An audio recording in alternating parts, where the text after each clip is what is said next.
Thanks for joining us for another episode of Boom and Bust. I'm your host, Tony Clement, here at the News Forum, where all voices matter. After over 8 years of the Trudeau government, we can assess the long-term economic impacts of their policies. Here to help us is economist and director of fiscal studies at the Fraser Institute, Jake Fuss. Thanks for joining us today. Thanks very much for having me on. Yes, first, a general question. What's your assessment of the Canadian economic scene and standing right now? Yeah, well, I think there's a lot of challenges right now in Canada, particularly where we have right now, both on a federal finance level, where we have high government spending, debt, in a high interest rate scenario as well. That puts a lot of pressures and strains on federal finances. And at the same time, in our economy, we do have a lot of challenges on business investment. We've seen really weak or anemic growth in standards of living for Canadians really over the last number of years as well. So I think there's a lot of challenges right now that Canada has to deal with. And these are long-term problems that we need to come up with solutions sooner rather than later.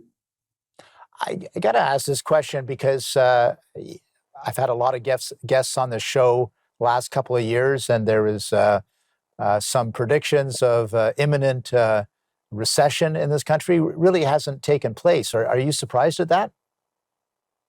It's a good question. There's certainly a lot of challenges and headwinds going on in the Canadian economy, so it's difficult to kind of determine.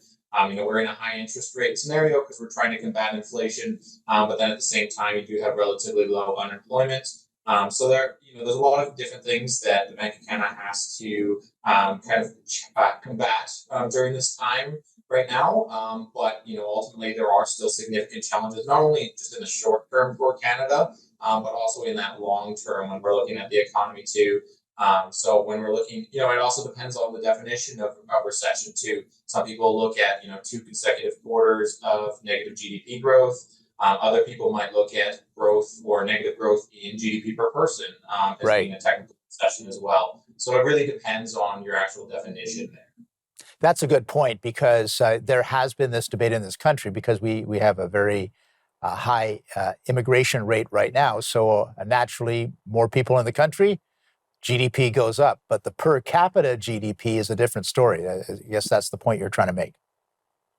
Yeah, exactly. And I think that's really the important point here too. Yes, we do want economic growth, but just economic growth without looking at how we're accounting for population growth doesn't really tell the whole story. We need to look at a much more specific measure. So we look at GDP per person, for instance, and what we see for Canada is that we've really had anemic growth in that category. GDP per person is a really important measure because this is basically a broad measure of individual living standards in Canada. So when we're comparing ourselves to other countries, since the last quarter in 2015, the United States has seen about 15% growth in GDP per person.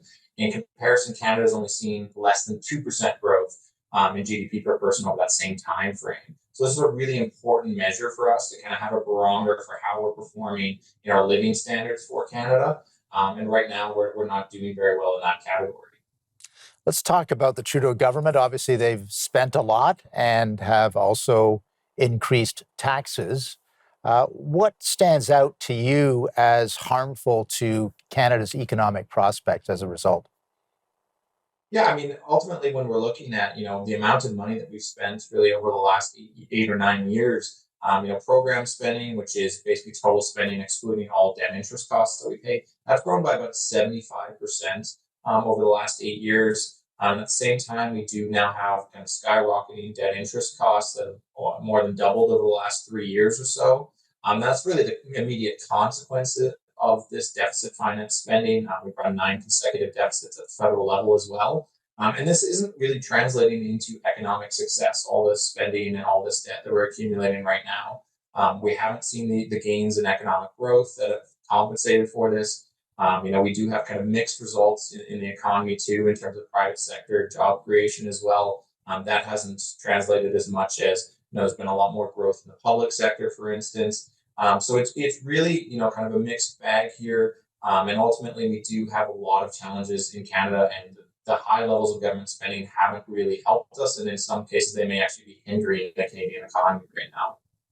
I'm glad you mentioned the private sector job growth versus public sector. We had a fairly positive jobs number that came out just a few days ago, but we don't really know how many of those were private sector jobs versus further inflation of the public sector job category in this country. Jake, we're going to take a quick break. We'll be back with you after these messages. Please stay with us.